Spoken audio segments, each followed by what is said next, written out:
অস্ত্র তৈরির কারখানায় যৌথ বাহিনীর অভিযান, আটক এক। ঢাকা মাওয়া এক্সপ্রেসওয়েতে মোটরসাইকেল দুর্ঘটনায় নিহত 2। নির্মাণাধীন মার্কেট দখল চেষ্টায় নিহত 1, আহত 8। নির্বাচনী উপলক্ষে শরীয়তপুর জেলা পরিদর্শন করলেন সেনাপ্রধান। কাল ফরিদপুরে যাচ্ছেন তারেক রহমান, প্রস্তুতি জোরদার। আমন্ত্রণ জানাচ্ছি বাংলাদেশ প্রতিদিন সারাদেশের সব খবর। এতক্ষণ শুনছিলেন সংবাদ শিরোনাম, এবারে বিস্তারিত জানাবো আমি তানজির রহমান। ওদের স্বপ্ন পূরণে পাশে থাকতে পেরে আমরা গর্বিত।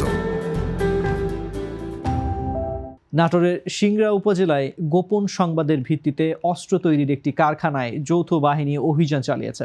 যৌথ বাহিনী অভিযানকালে একজনকে আটক করা হয়েছে। অভিযানে একটি দেশীয় অস্ত্র ও অস্ত্র তৈরির বিভিন্ন কাঁচামাল উদ্ধার করা হয়। মঙ্গলবার রাত 1টার দিকে উপজেলার বামিহাল বাজার এলাকায় পুলিশ ও বাংলাদেশ সেনাবাহিনী যৌথভাবে অভিযান পরিচালনা করেন। এ সময় একটি মোটরসাইকেল গ্যারেজে অস্ত্র তৈরির তথ্য পেয়ে তল্লাশি চালানো হয়। অভিযানে আবদুল্লাহ নামে একজনকে আটক করা হয় এবং গ্যারেজ থেকে একটি অস্ত্র তৈরির মালামাল জব্দ করা হয়। পরে আটককৃত যুবককে সিংড়া থানায় হস্তান্তর করা হয়। আটককৃত আবদুল্লাহ ঈশ্বরদী উপজেলার রূপপুর গ্রামের বকুলের ছেলে। মুন্সিগঞ্জের শ্রীনগর উপজেলায় ঢাকা মাওয়া এক্সপ্রেসওয়ের কেওটখালী এলাকায় ভয়াবহ দুর্ঘটনা ঘটেছে। দুর্ঘটনায় মোটরসাইকেলে 2 জন আরোহী নিহত হয়েছেন। মঙ্গলবার বেলা 11:30টার দিকে ঢাকামুখী লেনে এই দুর্ঘটনা ঘটে। নিহতরা হলেন ঢাকা মুগদা এলাকার আরিফ ও ফরিদপুর এলাকার বামন। শ্রীনগর ফায়ার সার্ভিসের স্টেশন অফিসার দেওয়ান আজাদ হোসেন জানান, দুর্ঘটনার খবর পেয়ে শ্রীনগর ফায়ার স্টেশনের একটি দল দ্রুত ঘটনাস্থলে পৌঁছে উদ্ধার কার্যক্রম শুরু করে। ঘটনাস্থলেই মোটরসাইকেলটির 2 আরোহী মারা যান। মুন্সিগঞ্জ ফায়ার সার্ভিস ও সিভিল ডিফেন্সের উপসহকারী পরিচালক মোহাম্মদ শফিকুল ইসলাম জানান, ঢাকা মাওয়া হাইওয়ে এক্সপ্রেসওয়ের কেওটখালী এলাকায় ঢাকামুখী একটি মোটরসাইকেল নিয়ন্ত্রণ হারিয়ে দুর্ঘটনার কবলে পড়ে। এতে মোটরসাইকেলের 2 আরোহী ঘটনাস্থলেই নিহত হন।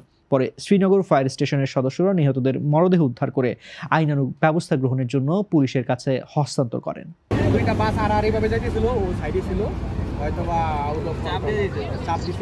মুন্সিগঞ্জের শ্রীনগর উপজেলায় নির্মাণাধীন একটি মার্কেট দখলের চেষ্টায় বাধা দিতে গিয়ে প্রতিপক্ষের হামলায় আলমগীর নামে এক ব্যক্তি নিহত হয়েছেন। এ ঘটনায় অন্তত 8 জন আহত হয়েছেন। মঙ্গলবার সকাল 5:30টার দিকে উপজেলার বালাসুর এলাকায় এই হামলার ঘটনা ঘটে। নিহত আলমগীর বালাসুর এলাকার বাসিন্দা। তিনি তার ভাই তমিজউদ্দিনের সঙ্গে যৌথভাবে বালাসুর বাজারে তমি মার্কেট নামে একটি মার্কেট নির্মাণ কাজ শুরু করেন। স্থানীয় সূত্র ও নিহতের পরিবারের অভিযোগ অনুযায়ী হান্নান হাজি, গং, মানিক ডাকাত ও তাপস নামের কয়েকজন ব্যক্তি ওই জমিতে কিছু ওয়ারিশের মালিকানা রয়েছে দাবি করে আদালতে মামলা দায়ের করেন। তবে মামলায় ব্যর্থ হন তারা। এরপর সম্প্রতি রাতের আধারে সন্ত্রাসী বাহিনী নিয়ে ওই জায়গা দখলের চেষ্টা চালানো হয়। সর্বশেষ মঙ্গলবার সকালে পুনরায় দেশীয় অস্ত্রশস্ত্র সহ সন্ত্রাসী বাহিনী নিয়ে নির্মাণাধীন মার্কেট দখলের চেষ্টা করলে আলমগীর বাধা দেন। এ সময় প্রতিপক্ষের লোকজন তাকে এলো পাতারি পিটিয়ে ও ধারালো অস্ত্র দিয়ে কুপিয়ে গুরুতর আহত করেন। বাধা দিতে গেলে আরও কয়েকজন আহত হন। পরে স্থানীয়রা আশঙ্কাজনক অবস্থায় আলমগীরকে উদ্ধার করে শ্রীনগর উপজেলার স্বাস্থ্য কমপ্লেক্সে নিয়ে গেলে পুনরায় তাকে হাসপাতাল গেটেও প্রতিপক্ষ লোকজন বেধড়ক মারধর করে। পরে তিনি চিকিৎসাধীন অবস্থায় হাসপাতালেই মৃত্যুবরণ করেন। ত্রয়োদশ জাতীয় সংসদ নির্বাচন ও গণভোট উপলক্ষে 3রা ফেব্রুয়ারি মঙ্গলবার দুপুরে শরীয়তপুর জেলার সার্বিক পরিস্থিতি পরিদর্শন করেছেন সেনাবাহিনীর প্রধান জেনারেল ওয়াকারুজ্জামান। সফরকালে সেনাপ্রধান শরীয়তপুর জেলা সার্কিট হাউসের সম্মেলন কক্ষে ঊর্ধ্বতন সামরিক কর্মকর্তা, ঢাকা বিভাগের শরীয়তপুর, ফরিদপুর ও মুন্সিগঞ্জ জেলার বিভিন্ন আইন শৃঙ্খলা রক্ষাকারী বাহিনী ও অসামরিক প্রশাসনিক কর্মকর্তাদের সঙ্গে মতবিনিময় করেন। মতবিনিময়কালে আসন্ন জাতীয় সংসদ নির্বাচনকে শান্তিপূর্ণ, নিরপেক্ষ ও সুষ্ঠুভাবে সম্পন্ন করতে আন্তঃপ্রাতিষ্ঠানিক সমন্বয় এবং সামগ্রিক নিরাপত্তা ব্যবস্থাপনা নিয়ে আলোচনা হয়। সেনাপ্রধান পেশাদারিত্ব, নিরপেক্ষতা, শৃঙ্খলা, বৈধ ও নাগরিক বান্ধব আচরণের মাধ্যমে দায়িত্ব পালনের উপর বিশেষ গুরুত্ব আরোপ করেন।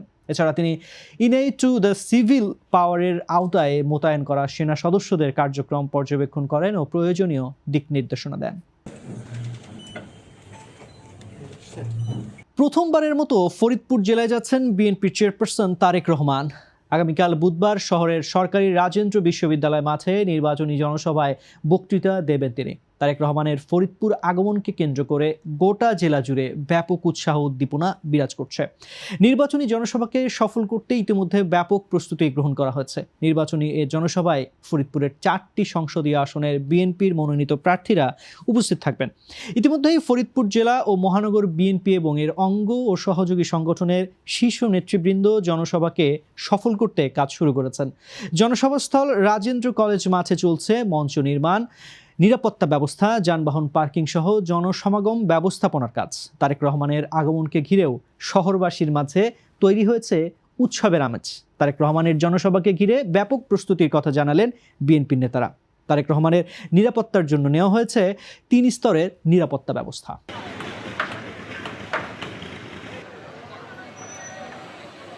দর্শক, এই ছিল এখনকার মতো সংবাদ। এতক্ষণ সঙ্গে থাকার জন্য ধন্যবাদ। পরবর্তী বুলেটিন দেখতে চোখ রাখুন বাংলাদেশ প্রতিদিন ফেসবুক পেজ ও ইউটিউব চ্যানেলে।